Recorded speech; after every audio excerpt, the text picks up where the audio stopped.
ফেব্রুয়ারির প্রথমার্ধে হবে নির্বাচনের মহা উৎসব।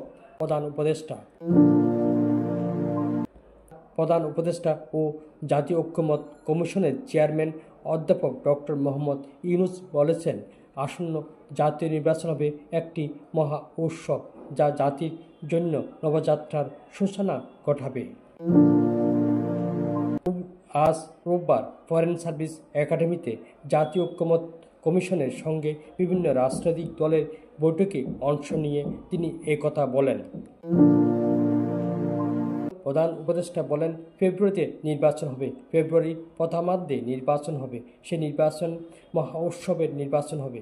যদি আমরা আমাদের এগুলো ফয়সালা করে ফেলতে পারি, তাহলে এটা মহা উৎসব এবং জাতির সত্যিকার নবজন্ম হবে।